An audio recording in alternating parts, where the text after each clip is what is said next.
मैं doctor Surendra Kumar Bhargava, सहआचार्य ABST राजकीय महाविद्यालय क्षेत्र।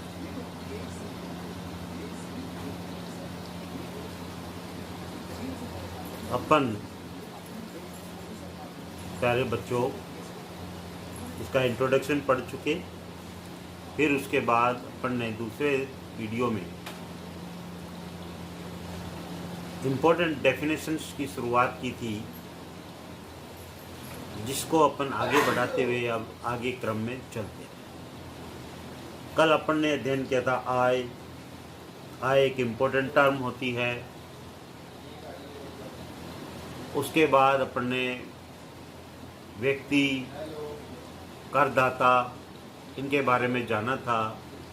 और आय की तो अपन ने विस्तृत व्याख्या की थी कि कौन, ये भी जाना व्यक्ति कौन है आयकर में, करदाता किसे कहते हैं, किसको माना जाता है, वो किया था। अब इसके लिए इम्पोर्टेंट चीज़ जो आपको समझनी योग्य है वो ये है।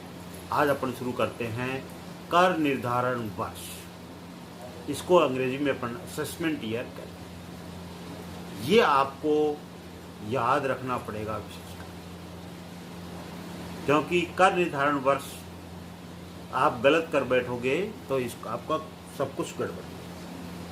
कर निर्धारण वर्ष से आशय 12 महीने की उस अवधि से है जो प्रतिवर्ष 1 अप्रैल को प्रारंभ होता है और आगामी 31 मार्च को समाप्त होता है।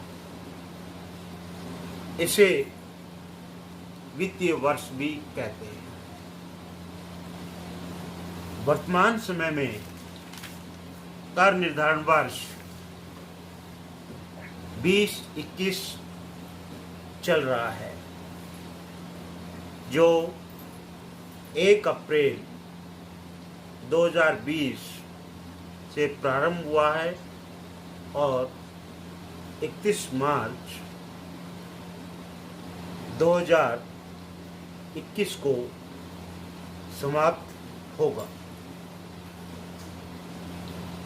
कर निर्धारण वर्ष में गत वर्ष की आय पर कर लगाने संबंधी कार्रवाई की जाती है।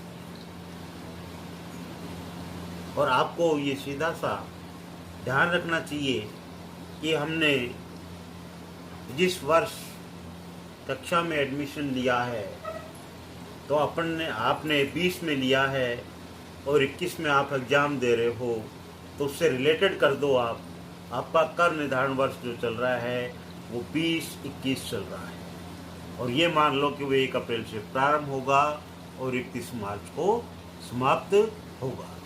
यदि आप ये ध्यान में रखोगे कि हमने कब एडमिशन लिया और कब एग्ज़ाम दे रहे हैं, तो आप असेसमेंट ईयर को भूल नहीं पाएंगे और न ही इसमें किसी प्रकार की गलती होगी। ये तो है कर निर्धारण वर्ष। फिर आता है इससे रिलेटेड गत वर्ष। गत वर्ष क्या है? इसको इंग्लिश में कहते हैं प्रीवियस ईयर। करदाता प्रत्येक कर निर्धारण वर्ष में गत वर्ष की आय पर कर चुकाता है, या यूं कहिए कर निर्धारण वर्ष प्रतिवर्ष 1 अप्रैल से आरंभ होता है और 31 मार्च को समाप्त होता है। उससे तुरंत पूर्व के 12 माह की अवधि को गत वर्ष कहा जाता है, जो कि 31 मार्च से पहले समाप्त होती है। अब इसमें एक बात और है। हमने अभी ये जाना कि कर निर्धारण वर्ष में गत वर्ष की आय पर कर चुकाना पड़ता है, परंतु कुछ ऐसी परिस्थितियां भी हैं, या उनको अपन अपवाद कह सकते हैं। खत्म हो गए, अपवाद कह सकते हैं, जिनमें करदाता को चालू वर्ष की आय पर ही कर देना पड़ता है। वो कौन से अपवाद हैं या कौन सी परिस्थितियां हैं? वो ये हैं। नंबर 1, अनिवासियों की समुद्री जहाज द्वारा व्यापार से आय। नंबर 2, वापस न लौटने के इरादे से भारत छोड़कर जाने वाले व्यक्तियों की आय। नंबर 3, किसी विशिष्ट घटना या उद्देश्य के लिए बनाए गए व्यक्तियों के संघ, व्यक्तियों के समूह अथवा कृत्रिम न्यायिक व्यक्तियों का कर लेना। चौथा, कर बचाने के उद्देश्य से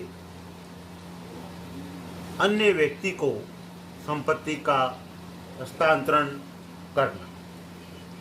पांचवा, व्यापार बंद करने पर और इसकी सूचना 15 दिन में देनी पड़ती।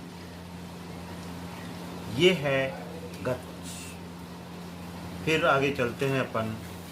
अगली टर्म जो है, डेफिनेशन है, वो है, यूँ कहो कि आय के विभिन्न शीर्षक कौन कौन से?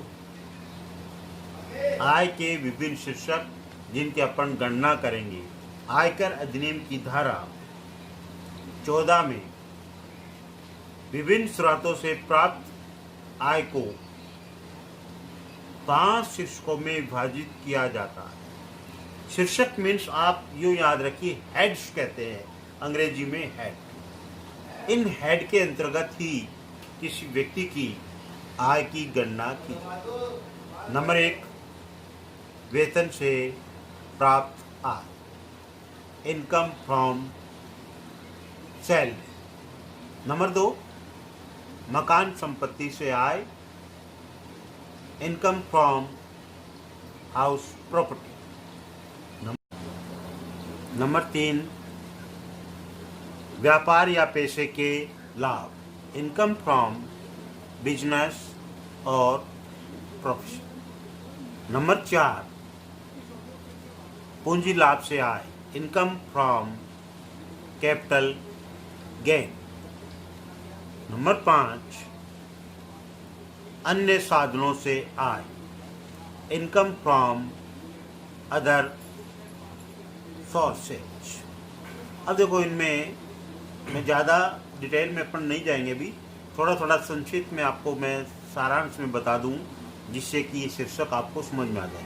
पहला है इनकम फ्रॉम सैलरी, तो नाम से विदित है सैलरी, इसका मतलब इसमें वेतन से संबंधित आय को लिया जाएगा। दूसरा हेड है इनकम फ्रॉम हाउस प्रॉपर्टी, ये भी नाम से दिख रहा है, इसमें मकान संपत्ति की आय शामिल की जाएगी। तीसरा है इनकम फ्रॉम बिजनेस और प्रोफेशन, तो व्यापार या पेशे के जो भी लाभ हैं वो इसमें शामिल। चौथा, कैपिटल गेन का मतलब है पूंजी संपत्तियों के हस्तांतरण से, बेचने से होने वाले लाभ को इसमें शामिल किया जाए। 4 क्लियर हो गए, तो 5वां जो बचता है उसमें आप ये लगा लो, और सीधा सा स्पष्ट है, जो आय 4 शीर्षक में नहीं आती वो 5वें शीर्षक में आएगी। जब आय शीर्षक में वो आय आएगी जो 4 शीर्षक में नहीं आती है, वो 5वें में शामिल की जाएगी। अब चलते हैं अपन सकल कुल आय, जिसको अपन कहते हैं अंग्रेजी में ग्रॉस टोटल इनकम। सकल कुल आय से तात्पर्य आयकर अधिनियम की धारा 14 के अनुसार विभिन्न शीर्षकों के अंतर्गत गणना की गई कुल आय से है, जिसमें अधिनियम के अध्याय 6A की कटौतियों को नहीं घटाया जाता है, तो वो जो आय होगी वो सकल कुल आय कहलाती है। और इसमें ये आपको ध्यान रखना पड़ेगा। किसी व्यक्ति को एक शीर्षक से आय हो सकती है तो वो सकल कुल आय कहलाएगी, किसी को 3 से हो रही है तो वो तीनों को जोड़ने पे सकल कुल आय कहलाएगी, और 5 से है तो 5 को जोड़ने पे वो आय आएगी, वो सकल कुल आय कहलाएगी। लास्ट टर्म में कहा वो कुल आय, सकल कुल आय के योग में से आयकर अधिनियम धारा 6A में जो वर्णित है 80C से 80U तक की समस्त कटौतियों को घटाने के बाद जो शेष आय बचती है उसको हम कुल आय कहते हैं। लास्ट टर्मिनोलॉजी है अपनी इस शीर्षक में आकस्मिक आय, कैजुअल इनकम, जो संयोगवश कभी कभी प्राप्त होती है उसको आकस्मिक आय कहा जाता है।